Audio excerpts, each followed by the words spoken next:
Now, back to Willard and Dibs on 95.7 The Game.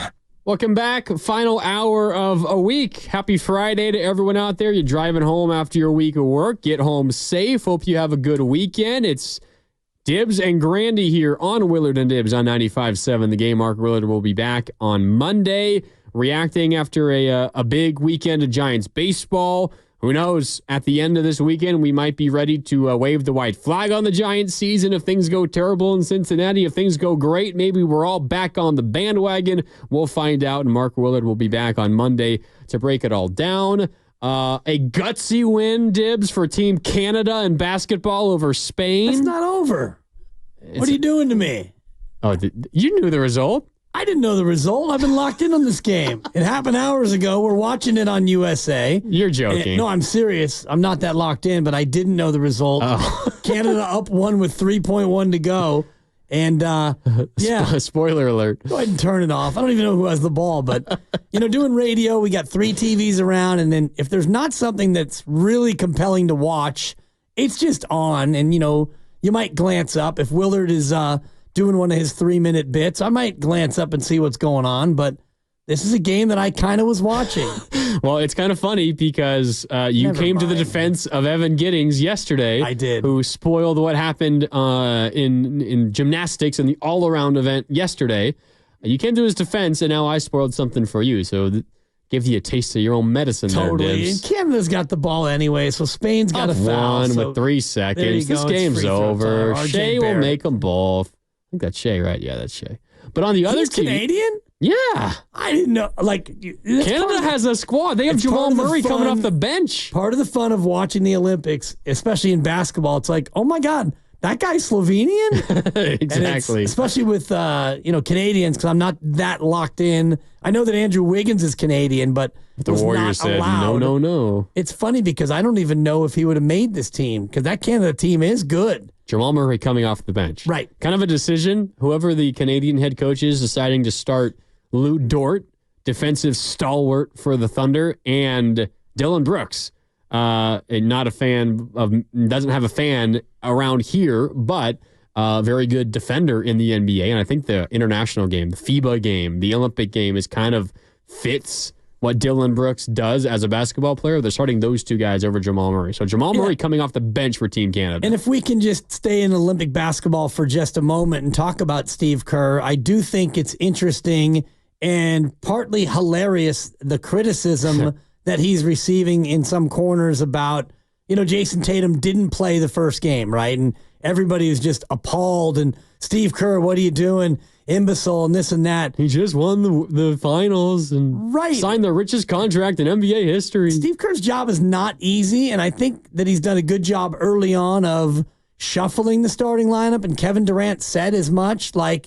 Steve Kerr is kind of picking and popping. He's matching their team up with who the opponent is, so it's not as easy as, play the 5 best guys and play them a lot. You got to balance egos, and you also have to balance skill sets in a very short tournament such as this one.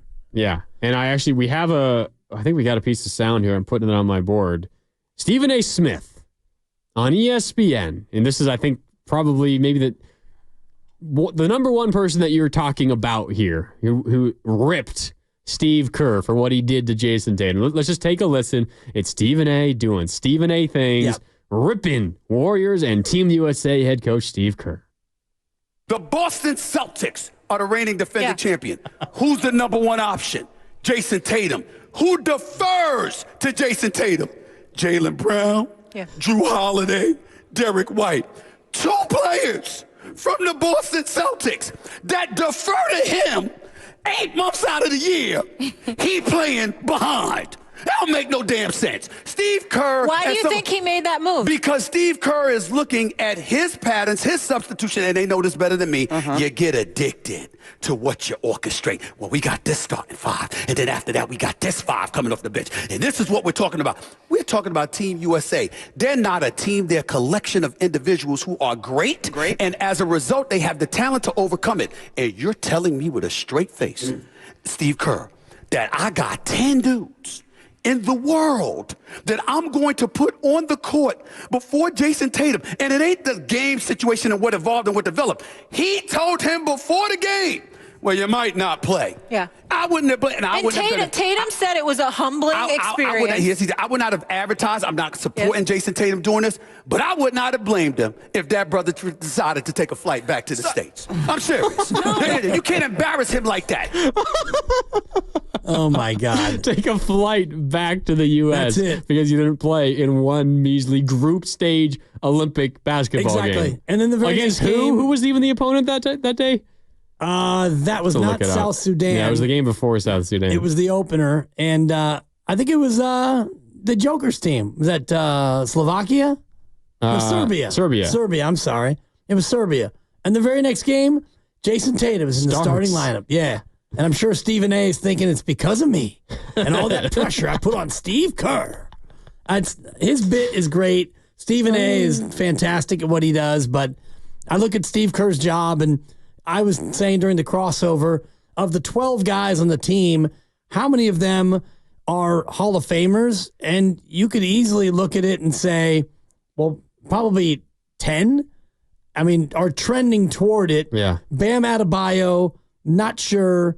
Anthony Edwards, long way to go to get there. Tyrese Halliburton, maybe if he continues this up for a long time. Derek White, probably not. But everyone else, Booker, Curry, AD, KD, Embiid, Drew Holiday's, I guess, a maybe, but I think that he is, the career he's at, and then LeBron James. So what are you doing here when you've got 12 really good players and you only want to play 10? A couple of these guys are going to have to sit. Yeah, and the other thing is, if you dive into like what Steve Kerr is doing before every single game, you dive into the matchups and what's going to work for an individual game, guess what, Jason Tatum? I'm sorry, you're not playing over LeBron James, and you're not playing over Kevin Durant.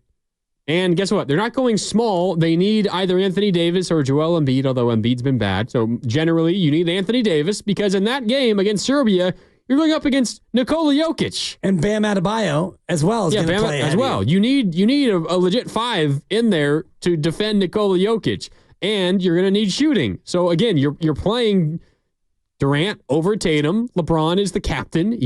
That might be maybe the most one that maybe you're most upset about. Even if you are upset about anything, LeBron's still amazing. But no matter what, LeBron is playing, even if he's playing poorly. That could be one that potentially, if LeBron struggles, you could get upset by because LeBron is going to play. He's LeBron freaking James. But I think Steve Kerr, the funniest thing is there's all these conspiracy theorists. Well, first Steve Kerr doesn't pick Jaylen Brown. He picks his teammate, Derek White. And now he's not even playing Jason Tatum. Steve Kerr is trying to get inside the Celtics locker room and kill them from the inside. Right. It's Steve Kerr. He's figuring it out. He's using dirty tactics to take down the defending champions.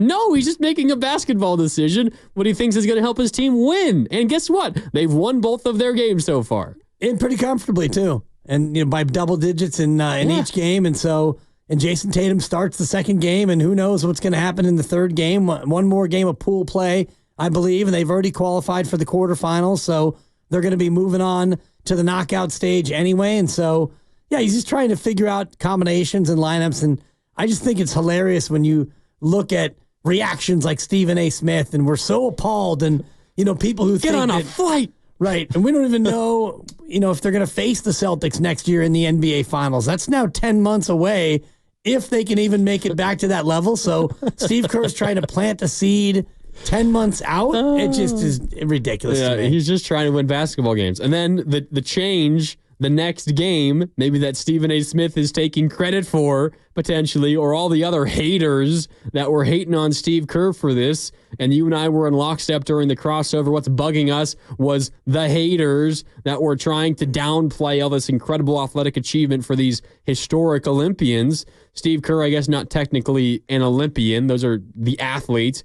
Oddly, he won't get a gold medal if Team USA wins gold, but he's the Olympic Team USA head coach. The coach doesn't get a gold medal? I think we talked about that with Steve Kerr when he was named Team USA head coach. Wow. I'm pretty sure. Maybe I'm mistaken, but I'll check on that in a second. But the change that was made for South Sudan after they had lost, if you recall, to South Sudan in their USA Basketball Showcase before the Olympics, they realized South Sudan, very long, quick, athletic. So what's the change for Team USA?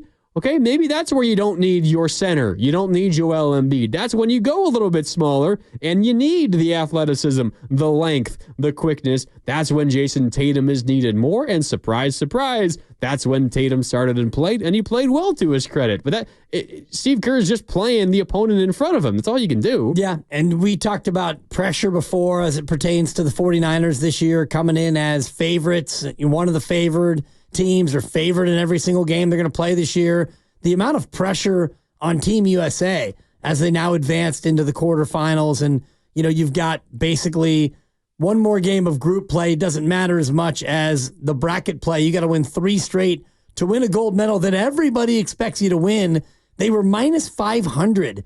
You had to lay 500 to win 100 on Team USA to win the gold medal in basketball. So that, to me, is the real pressure that sits for Team USA.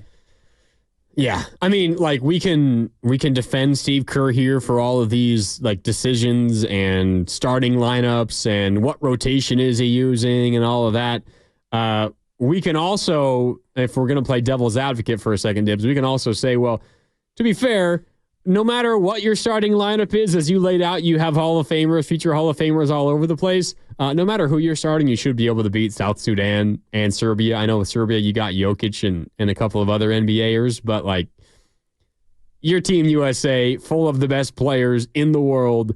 Steve Kerr, pick 5 names out of a hat. That starting 5 might be good enough to win you any game in this tournament anyway. Should be, but then again, you get 40 minutes and it's international rules, so things are a little bit different. You got Puerto Rico tomorrow, and that game is at 8:15. I believe 8:15 our time, so chance to wrap up Group C, and then from there you move on to the quarterfinals. And no matter who you play, and you were touting Canada, and you're right, they're 3-0, and Germany's 3-0, so there's still some good teams out there. France looks pretty good. Australia's got a lot of current and former NBA players, so when you get in the knockout stage, one bad quarter or one bad half, it can knock you out. You do have to be sharp. Yeah, and by the way, I have confirmed, my memory was correct, coaches do not get Olympic medals even if the team they're coaching medals. Okay. So Coach Krzyzewski, Coach K, doesn't have a gold medal. And if the Team USA wins it in Paris this year, Coach Kerr will not get a gold medal. Just the athletes themselves. That makes sense. If you take that to gymnastics, Simone Biles' coach doesn't get a gold medal for the U.S. winning the overall. And if you're the coach of a diver or a fencer or a wrestler or a boxer, you don't get a gold medal. Yeah. So why would a coach in a team sport get one? It makes sense. It does feel a little bit different for team sport coaches, though. Maybe it's just, I don't know, the way that us here in the States think about it, or the way our sports are I don't know, organized as opposed to elsewhere. But also we know who that is. If I asked you who the men's soccer coach is for the Olympic team, which got embarrassed and knocked out by Morocco, 3-0, 4-0. I turned it off when it was 3-0. Right. I mean, I don't even know who the head coach is. I don't know either. Right. And so it's apropos of nothing other than to say I can understand why coaches in the Olympics don't get medals. Yeah. Yeah. So one end is Stephen A. Smith absolutely ripping into Steve Kerr, and congrats, Stephen A. You got Jason Tatum in the starting lineup for the next game. We'll see what happens tomorrow when Team USA plays their 3rd game in group play in the Olympics. But on the other end of the spectrum, Dibs, you have someone like Brian Windhorst, also of ESPN, who wasn't upset at Steve Kerr. In fact, he was praising Steve Kerr. Here's Windy talking Steve Kerr at the Olympics. Steve Kerr came out after the game last night, Greeny, and basically put out a sermon and said, this is not the NBA. This is not the soap opera. This is not drama. What we have here is a chance to win a gold medal over the course of 2.5 weeks. There's only a chance of 6 possible games, and he's going to change his lineup whoever fits the best in those each individual games. He's not going to care if a player gets upset or if a player isn't thrilled, because he doesn't have to worry about the player asking for a trade or getting re-signed or going to his agent. They are going to put out lineups that can win. And against the South Sudan, who plays a very athletic, spread the floor, speed game without much size, Joel Embiid didn't make sense. Jason Tatum made more sense in a wing-heavy lineup. He's going to continue to do this. In fact, he announced Jason Tatum will be back out of the starting lineup, and Joel Embiid will be back in on Saturday when they play Puerto Rico in their final pool play game. He's just not focused on what the rest of the world is focused on. He said none of the social media reaction to the way they play matters. The only thing that matters is that they get victories. And I'm going to tell you right now, Steve Kerr is dropping aces. All of his game plans have been working. His lineup changes have worked. Even Derek White, the player who was criticized for replacing Kawhi Leonard instead of Jaylen Brown, he's played 2 brilliant games. He's plus 33. Greeny, Steve Kerr's on a hot streak right now. If you're criticizing him, you're in a bad spot. Oh, if you're criticizing him, you're in a bad spot. You better look out, Stephen A. You better be careful. You better be careful. And I love it. He dropped it in at the end. He's a plus 33, plus minus. And I love plus minus when it serves my point. Yeah. And I use it all the time during the NBA season. I weaponize plus minus. If I want to talk about how bad Andrew Wiggins was and I see he's a minus 17, I mention it. Or if you want to talk about a player like Moses Moody, he needs to play more. He was a plus 9 in 12 minutes. But then someone uses it against you, and you're like, well, plus minus. It doesn't matter. Totally. Plus minus is definitely one of those stats where you use it when you need it, and when someone else uses it in an argument, it's like, one game. Please. Doesn't matter. Please. I love the line, Brian Windhorst defending Steve Kerr. Steve Kerr is dropping aces. Totally. And he's on a roll right now. No doubt. And beating South Sudan. Congratulations. You can only be 2-0 after 2 games. True. You can't be any better than 2-0. And I do know that they have a great plus minus point differential is actually a thing in terms of seeding if there's a tiebreaker. So USA should beat Puerto Rico. They should win the group, and then they go on, and we'll see who they face in the knockout stages. Ooh, the knockout stage when it gets real. Yeah. Do or die. Well, and single elimination tournament. You lose into quarters and you can't even sniff a medal. Yeah. You got to get to the semis to at least get into that bronze medal game. If you lose, which last time out in the FIBA World Cup, the USA got into the medal round and lost both games and got no medal. Yeah. They took 4th. So pressure's on, Steve Kerr. Big time. Get it done, pressure. Steve. Yep. Bring the gold back home, although the only gold coming back home to the Bay Area, if it happens, would be Steph Curry's gold. The chef. And that's it. Yep. Who, by the way, kind of hasn't had a great Olympics so far. Good second game against South Sudan. Hasn't been shooting the ball very well. Right. He's used to chipping and putting this time of year. Yeah. His body clock's a little off. Not used to playing basketball in the month of August.